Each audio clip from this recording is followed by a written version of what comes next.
Hi, I'm Philippa. Today is day 83 of my 365-day journey to complete reading this Bible. I'm still in the First of Chronicles on chapter 10, where we have an overview of all the stories that we've read thus far.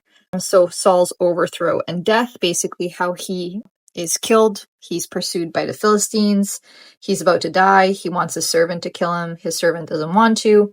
And so he takes a sword, falls upon it. His armor bearer sees what he did, and he does likewise. And then the Philistines end up, kind of taking all his gear and beheading him and all that stuff. And then the Jabesh Gilead hears what they had done, and they go and they retrieve his body, the body of his sons, and they bring them back to Jabesh and bury the bones. And interesting here in verse 13, it says, "So Saul died for his transgression, which he committed against the Lord, even against the word of the Lord, which he kept not, and also for asking counsel at one that had a familiar spirit to inquire of it, and inquired not of the Lord.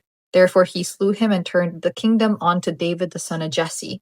So an interesting piece here, basically saying, not only did he transgress against God, he went away from God's commandments, and also he didn't look to God. He inquired of other things and other gods, and not God. Then we go into David being anointed as Israel and capturing Jerusalem, and then a big list of all the men that were fighting and valorous with David. And then we have the men who helped David become king. So an overview of that.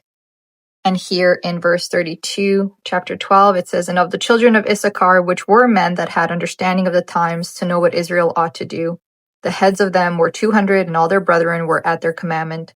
So I like this part because it's basically saying, these children of Issachar, they were people who had an understanding of the times. So kind of alluding to the fact that, just like anywhere else in the world, even currently in today's day and time, not everybody kind of has that greater understanding of what is happening and what needs to happen in the world. They don't maybe have that wisdom, and these people did.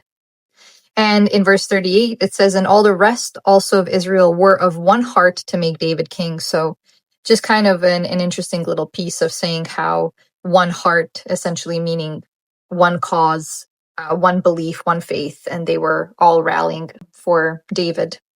And this is where I end the section. It's been quite short. Tomorrow is chapter 13, day 84, where David brings the ark from Kirjath Jearim. And I will let you know what I learned then. Thank you for listening.